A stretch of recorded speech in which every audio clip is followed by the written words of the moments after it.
하나님 말씀 사무엘하 22장 19절에서 35절까지 말씀 교독하겠습니다. 사무엘하 22장 19절에서 35절입니다. 오늘은 10월 24일 월요일 아침입니다. 사무엘하 22장 19절에서 35절까지 말씀 교독합니다. 그들이 나의 재앙의 날에 내게 이르렀으나 여호와께서 나의 의지가 되셨도다. 나를 또 넓은 곳으로 인도하시고 나를 기뻐하심으로 구원하셨도다.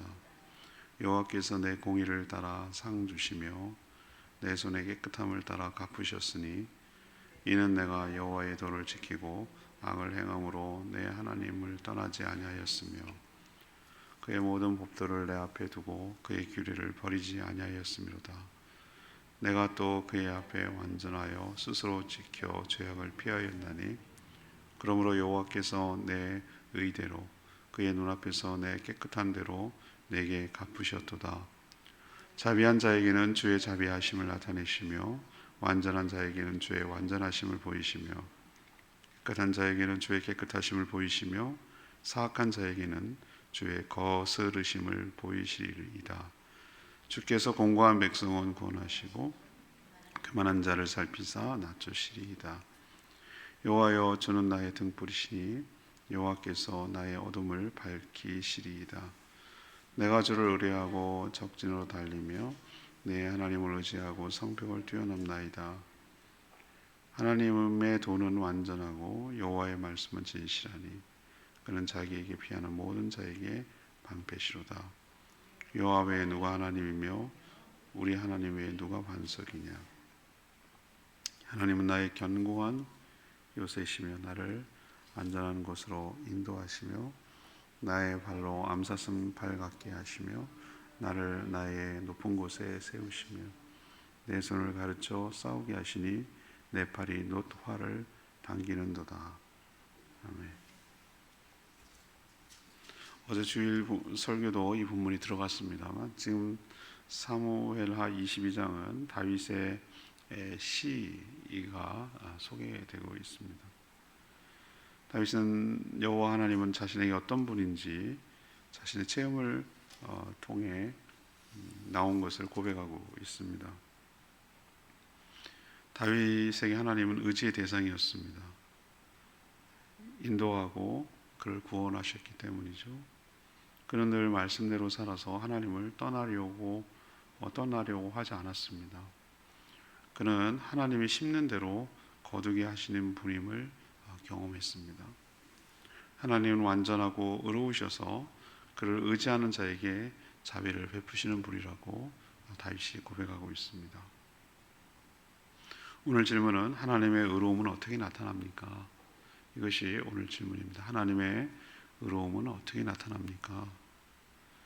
먼저 19절에서 25절까지가 일문단인데 말씀대로 살려는 자에게 은혜를 베풀어 주시는 분인 줄 압니다. 다윗은 자신의 공의를 따라 상 주시며 깨끗한 삶을 따라 갚으셨다. 이렇게 21절에 말하고 있어요. 또 23절에 자신이 하나님의 도를 지키고 악을 행하지 않고 하나님을 떠나지 않았으며 하나님의 모든 법도를 자신 앞에 두고 규례를 버리지 않았다. 이렇게 고백하고 있습니다. 그렇게 했기 때문에 하나님이 자신의 의로움대로 또 자신의 깨끗함대로 자신에게 갚아주셨다. 이렇게 말하죠. 여러분, 이걸 얼핏 들으면 다윗이 참 교만하구나. 자기가 잘했기 때문에, 자기가 깨끗하기 때문에 자기의 공로로 하나님께 축복을 받고 은혜를 받는다고 지금 생각을 하는구나. 자기 공로를 자랑하며 자기의 의를 내세우고 있네. 이렇게 보일 수가 있어요. 그러나 그건 오해예요. 다윗은 자신이 하나님의 도를 말씀을 완벽하게 다 지켜가지고 흠이 전혀 없기 때문에 이런 것을 당연히 받는 것이다. 이런 의도에서 말하는 것이 아니에요. 부족해도 연약해도 하나님은 다윗이 온전하지 않아도 늘 하나님을 의지하려는, 그 하나님을 하려는 그 마음의 중심을 하나님이 보셨어요. 그래서 때를 따라 은혜를 베푸셨고 또 넓은 곳으로 인도하셨으며 재앙의 날에 그를 구원하셨다라고 사도 다윗이 이렇게 얘기를 하는 거예요. 제가 여기서 첫 번째로 깨닫는 건 그거예요. 여러분이 하나님에 대해서 어떻게 생각할까?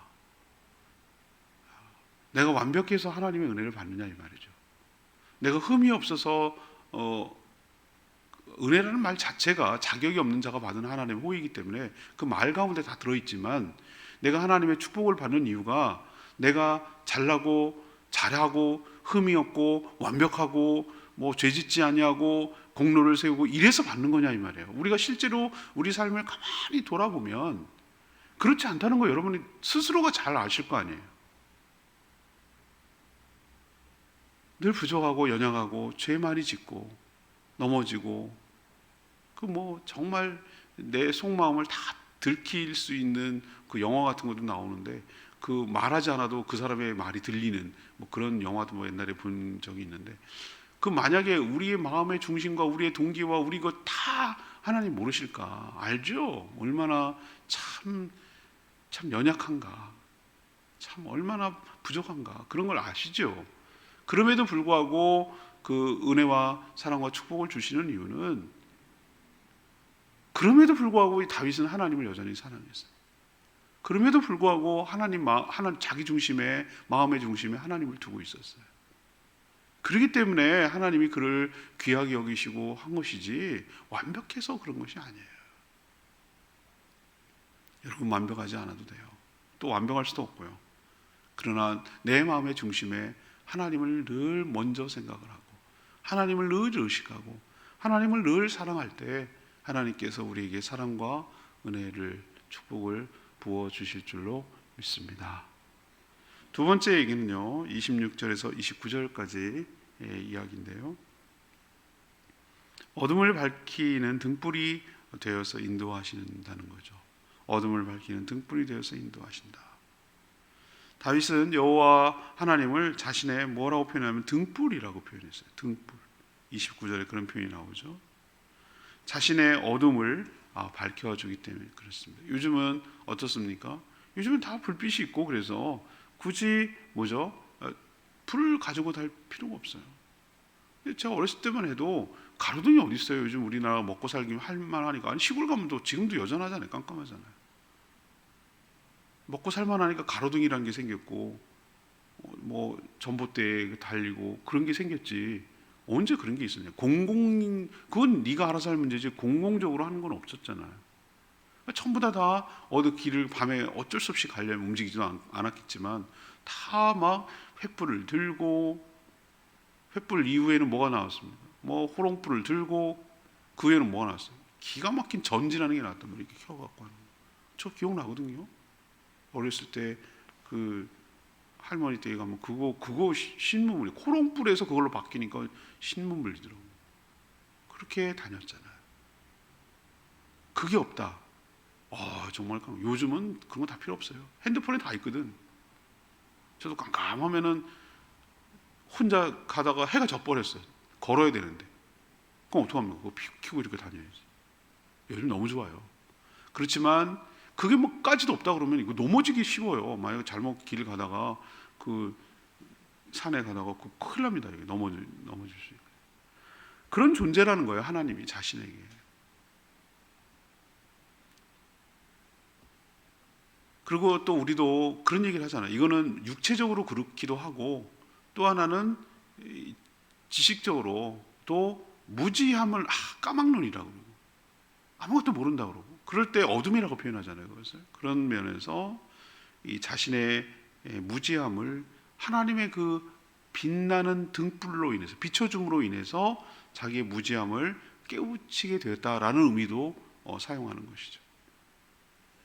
다윗이 살면서 깨달은 건 그거예요. 하나님의 주권 그리고 하나님의 성품인데, 하나님은 오늘 표현에 뭐라고 했죠? 자비한 자에게는 26절 보세요. 자비한 자에게는 뭘 해주시고 자비를 나타내시고, 그 다음에 완전한 자에게는 뭘 보여주시고 완전함을 보여주시고, 깨끗한 자에게는 깨끗함을 보여주시지만 반대로 사악한 자에게는 하나님의 거스름을 보여주신다. 역설적이기도 몸과 마음이 또 영혼이 몹시 지치고 공고한 자를 구원하시지만, 반대로 자신의 힘과 능력을 믿고 하나님 없이도 살려고 하는 교만한 자를 감찰하시고 그의 오만을 꺾어버리고 낮추신다. 이렇게 오늘 말하고 있잖아요. 이걸 어떻게 알았을까? 어떻게 알긴요. 다윗이 경험을 통해서 안 거라니까요. 이 시는 그냥 머릿속에서 나오는 시가 아니에요. 자기가 살면서 겪었던 얘기를 이렇게 표현한 거예요. 그래서 이 시가 뭐라 그럴까? 진실의 무게감이 있어요. 그래서 왜 하나님께서 이렇게 하시죠? 자비한 자에게는 왜 자비를 베풀고 깨끗한 자에게는 베풀지만 사악한 자에게는 것을 왜 이렇게 하십니까? 하나님이 왜 이거를 경험하게 하시죠? 그래야 내가 어떻게 살아야 하는지 뭡니까? 지혜를 깨닫잖아요. 여러분 그런 생각 안 드세요? 살면서 그 경험을 통해서 자기가 이제 하나씩 깨달아 가잖아요. 아, 이렇게 살면 안 되겠구나. 아, 이렇게 살아야 되겠구나 라는 것을 알아가는 거죠. 그걸 깨우침이 없고 비침이 없고 어둠 가운데 있는 사람은 그냥 평생을 불행하게 사는 거예요. 모를 수 있어요. 무지할 수 있어요. 부족할 수 있어요. 그렇지만 하나님께서 이렇게 다루시는 거예요. 다루신다고. 뭘 어떻게 다루시냐면 우리를 깨우쳐 주는 거예요. 이게 하나님이 우리에게 주시는 축복이라고는 생각해요. 우린 자꾸 축복을 물질적인 것만 생각한다니까요. 그게 아니고 인생을 내가 어떻게 살아가야지 하나님께 부합하고 하나님의 복을 받을 수 있는지를 자꾸 경험을 통해서 깨닫게 해주시는 거예요. 그게 축복이에요. 전 그게 축복이라고 생각해요. 아, 이렇게 살면 안 되겠네. 아, 이렇게 살아야 하나님의 은혜가 있는 거구나. 이걸 하나씩 알려지는 거죠. 깨우쳐 주는 거죠. 그러면서 뭘 배우게 하냐면은 하나님의 주권, 하나님의 성품이 어떤지에 대해서 배우게 해요. 하나님의 주권이 뭡니까? 세상이 내 마음대로 되는 게 아니다. 나는 간절히 원해도 안 되는 게 있고요. 나는 원치 않았는데 되는 게 있고요. 어떤 것은 일이 술술 풀리는 게 있고요. 어떤 건 그렇게 될 것 같은데도 안 되는 게 있고요. 어떤 건 생각지도 않았던 일이 생기는 것도 있고요. 그게 좋은 일이든 나쁜 일이든 간에. 야, 내 마음대로 되는 게 없네. 내 마음대로 되는 게 없어.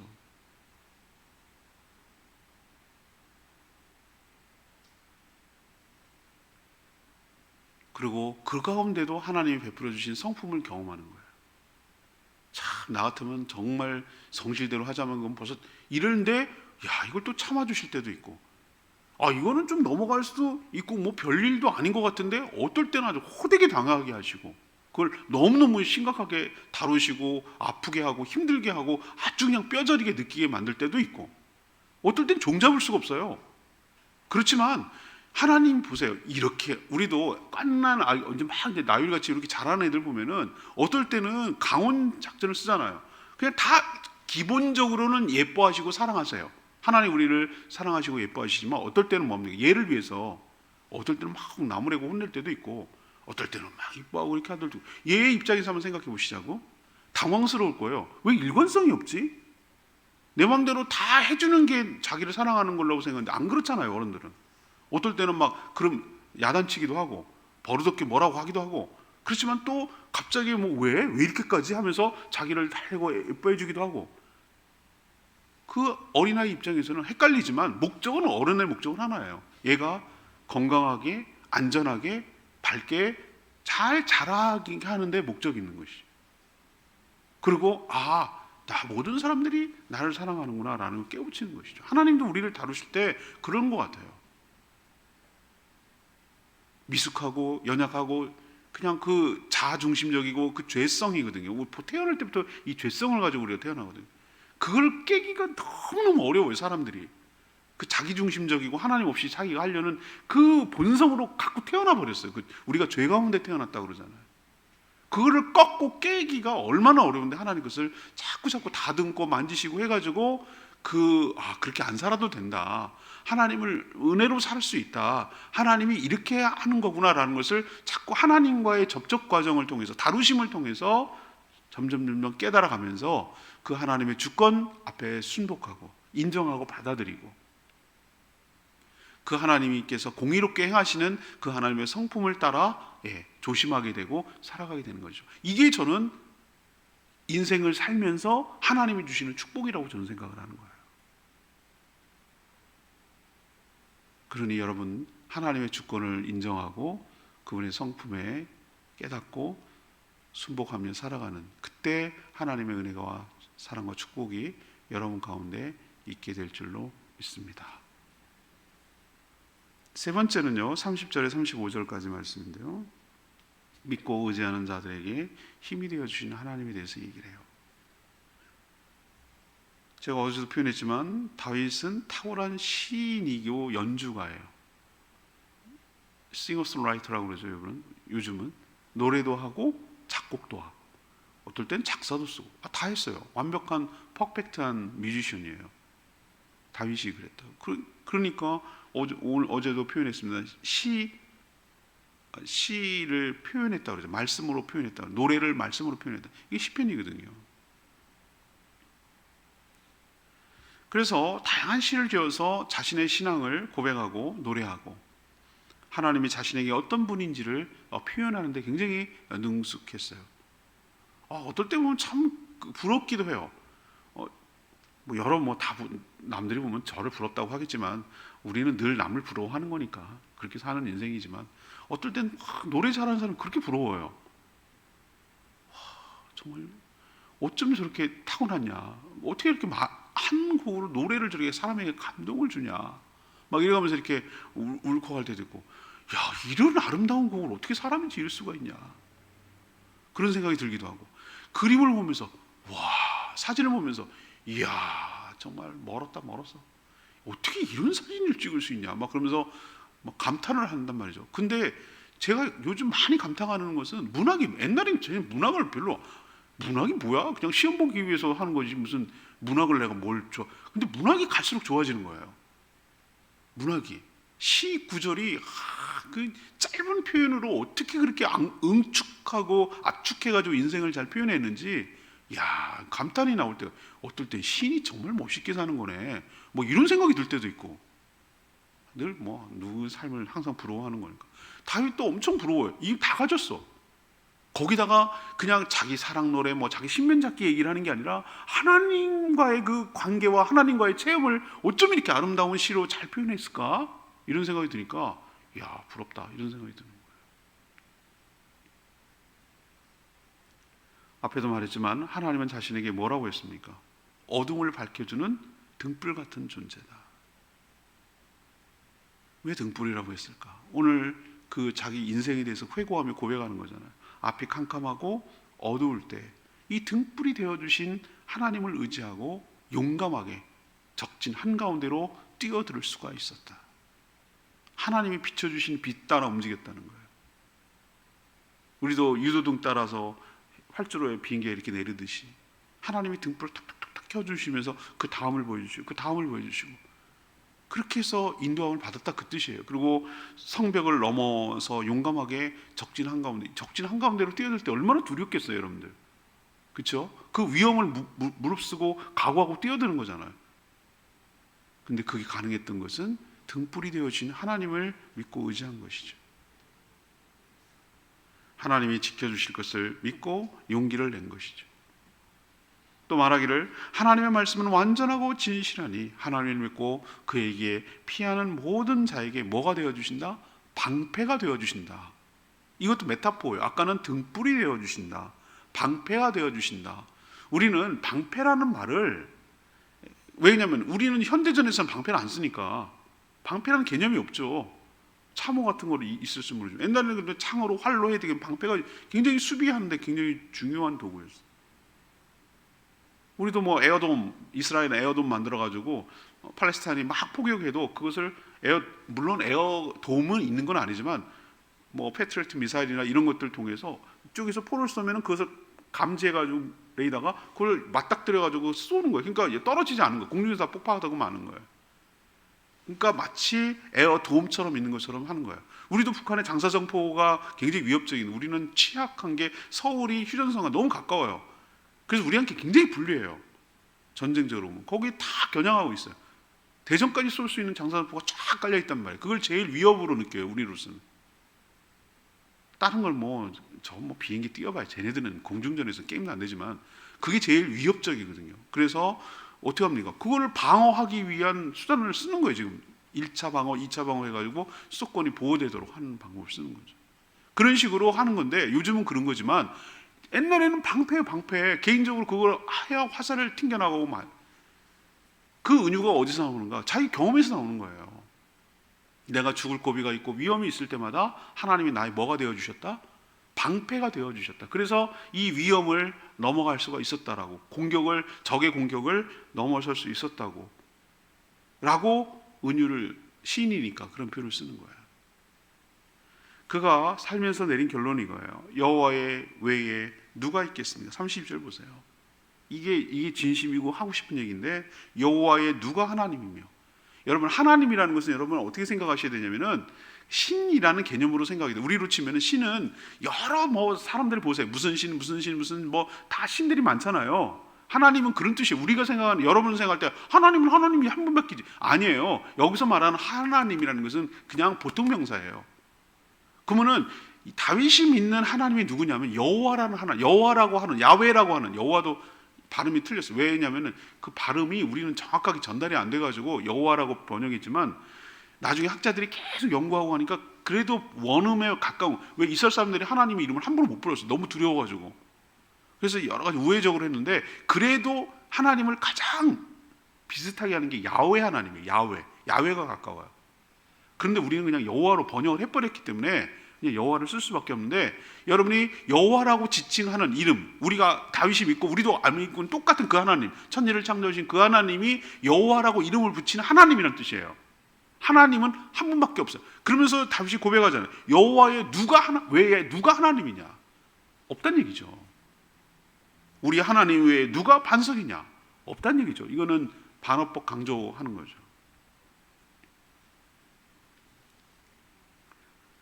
하나님 외에 누구도 그 무엇도 반석과 인생의 뒷받침이 될 수 없다는 뜻입니다. 하나님을 의지하는 자에게는 사슴처럼 높은 곳에 설 수가 있는 것이고, 손에 힘을 주셔서 적군과 싸우게 하시고, 다윗의 이런 고백은 그냥 생각 속에서 지어낸 표현이 아니라 체험을 통해 삶에서 묻어나는 생생한 경험이며 고백이라는 것 기억하시기를 바랍니다. 우리도 이런 아름다운 체험을 통한 아름다운 고백이 여러분 삶 가운데 있게 되기를 원합니다. 자기만의 간증이 있었으면 좋겠어요. 다니엘 기도 이번에 목격하려면 벌써 썼는데, 제가 좋아하는 점은 저희 강사로 나오는 모든 사람들이 삶의 체험이 있어요. 그냥 하는 얘기가 아니라 자기 삶의 체험이 있어서 고백이 있는 거예요. 근데 왜 그런 분들만 고백이 있겠냐? 우리도 나름 강사로 안 세우셔서 그렇지 삶의 고백이 왜 없겠어요? 그런 체험이 여러분들 쌓여가게 되기를 바라고, 우리가 멋진 시인은 못해도 서툴고 투박하고 거칠어도 나에게 하나님이 어떤 분인지를 고백할 수 있는, 간증할 수 있는 저와 여러분 되기를 소망합니다. 오늘 29절 말씀이 레마의 말씀, 여호와여 주는 나의 등불이시니 여호와께서 나의 어둠을 밝히시리이다. 칠흑 같은 어둠 있을 때, 옛날에 여러분 경험하신 적 있죠? 한라산 내려오고 겁도 없이 겨울산 올라갔다가 내려오는 날 해가 일찍 져가지고 깜깜해가지고, 요즘 해가 5시 한 40분이면 집니다. 40분 깜깜해집니다. 초짜들이 내려갔다 올라갔다 내려왔으니 얼마나 오래 걸렸겠어요. 해는 졌어요. 깜깜한데 빛은 하나도 없어요. 랜턴이 없더라면 큰일 날 뻔했어요. 그렇게 빛이 중요해요. 지하실같이 빛이 하나 안 들어오는 칠흑 같은 어둠이 있을 때 한 줄기 빛이 얼마나 요긴한지 여러분 아시죠? 환하지 않더라도 조그마한 빛이라도 얼마나 사물을 분간하는데 중요한지 여러분 아시잖아요. 빛이 있어야 자신의 현재 어떤 상태인지, 또 어디로 가야 살 수 있는지를 알 수 있기 때문에, 이 빛이라는 것은 우리는 지금 빛이 없는 가운데 살아본 적이 없기 때문에 그런 깜깜함을 경험한 적이 없기 때문에 빛의 소중함을 잘 몰라요. 근데 정말로 칠흑같이 어둡고 아무것도 빛이라는 건 없을 때, 우린 지금 빛이 너무너무 흔하기 때문에 소중함을 모르는데, 정말 깜깜할 때 그 한 줄기 조그만한 빛, 캄캄한 밤에 옛날에 시골에 가면은 달빛이 있는 것과 없는 것과 얼마나 차이가 나는지 몰라요. 달빛이 난 그렇게 환한 줄 몰랐어. 논두렁으로 가는 거, 난 기억납니다. 할머니 따라서 그 예배당까지 가려면은 무슨 뭐가 어디 있어? 달빛 따라갔어요. 달빛도 아주 환해요. 제가 생생하게 기억나요. 달빛이 굉장히 환해요. 보름달 같은데. 그렇게 빛이 없다면, 근데 완전히 깜깜하다면 얼마나 무서울까라는 생각이 들어요. 인생은 한치도 알 수 없는, 모르는 어둠이에요. 등불이 없이 가는 게 무모해요. 무모하죠. 하나님이 내 등불이 되어 주신다는 거, 이건 은유지만 굉장히 실감나는 얘기예요. 내 인생의 어둠을 밝혀주시죠.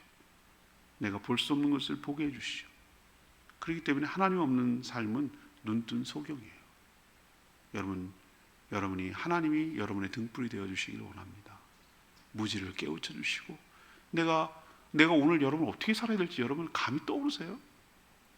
내가 하나님 없이 산다는 게 얼마나 두려운지 아시죠? 그렇지만 하나님이 내 등불이 되어 주신다고, 나에게 지혜를 주시고, 내가 갈 바를 알려주시고, 내가 해야 할 일을 깨닫게 해주시고, 내가 만나야 될 것, 내가 신경 써야 될 것, 내가 처리해야 될 것들, 누구를 어떻게 무엇을 하며 살아야 될지를 알려주시는 등불 같은 역할을 하시기 때문에 내가 오늘도 하나님 의지하면서 살 수 있는 힘이 나오게 될 줄로 믿습니다. 여러분의 이 다윗의 고백이 여러분의 고백이 되기를 원합니다. 오늘 말씀 붙들고 기도하기 전에 192장, 찬양제 192장 부르고 기도하겠습니다. 찬양제 192장입니다.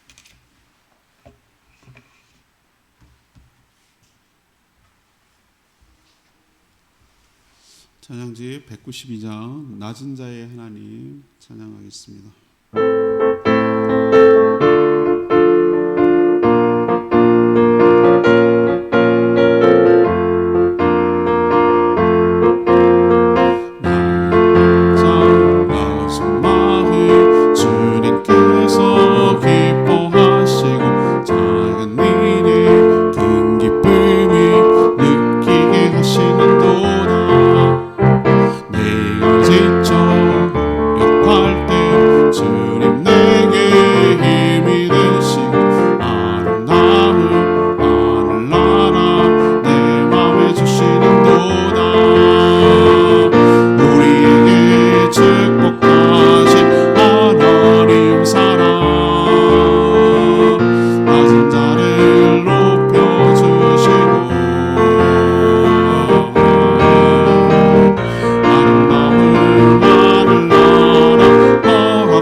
여러분에게 있어서 하나님은 어떤 분인지, 뭘로 시인이라면, 내가 노래하는 사람이라면 하나님을 뭘로 표현하시겠어요? 쥐어 짜내지 말고 여러분 삶 가운데 나오는 하나님이 여러분의 고백이 되기를 원하고 간증이 되기를 원합니다.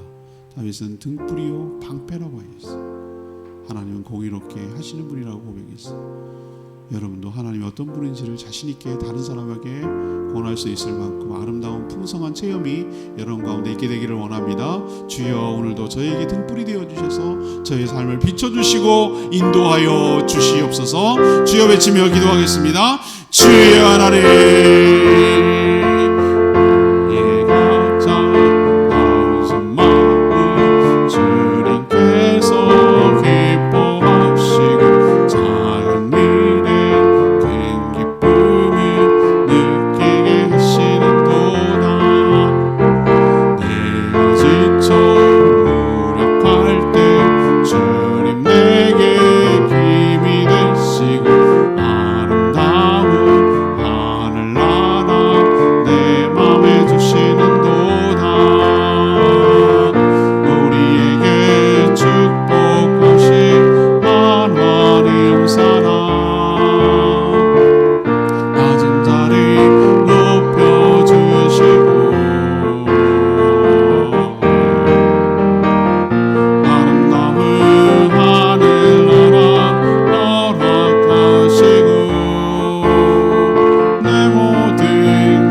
다윗이 완벽했기 때문에 하나님께서 사랑과 은혜를 주신 것이 아님을 잘 압니다.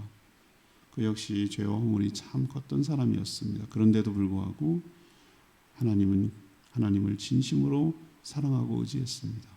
말씀대로 살려고 참 부단히 노력했습니다. 연약하고 부족해도 하나님을 사랑하는 그 마음 때문에 말씀대로 살려고 했습니다. 하나님은 그런 자에게 은혜와 축복을 부어 주셨습니다. 그런 사람에게 인생의 등불이 되어 주셔서 가야 할 길을 밝히 비춰 주신 줄 믿습니다. 하나님을 의지하고 믿는 자에게 힘이 되어 주시는 것이 다윗만 아니라 우리도 동일할 줄 믿습니다. 저희도 다윗처럼 삶의 체험을 통해 만들어진 말이 아니라 자기의 삶에서 나오는 체험과 간증과 신앙 고백이 있게 하여 주시옵소서. 그래서 하나님이 나의 등불이라고, 하나님이 나의 방패라고, 하나님은 나의 빛이며 내 모든 생명이라고, 자신만의 시어로 하나님을 표현할 수 있는 믿음이 생겨나고 체험이 생겨나고 간증할 것이 생겨나도록 인도하여 주시옵소서. 이 한 주간도 주님의 은혜 가운데 살기를 원합니다. 등불이 되어진 주님의 인도 따라 한 주간 살아가게 하여 주시고, 주님과 손 붙들고 주님과 동행하며 주님을 사랑하며 주님을 기대며 주님을 의지하며 살아가는 복된 한 주간 되도록 축복하여 주시옵소서. 간구하는 기도 주님 들어주시고 마땅히 해야 될 여러 가지 것들을 기쁨으로 잘 감당하는 하루 되게 하여 주시옵소서. 주님께 모든 것 맡겨놓고 예수 그리스도의 이름으로 축복하며 기도합니다. 아멘. 오늘 하루도 주님의 은혜 가운데 살아가는 복된 하루 되길 축복합니다. 네, 충분히 기도하고 하루 시작합니다.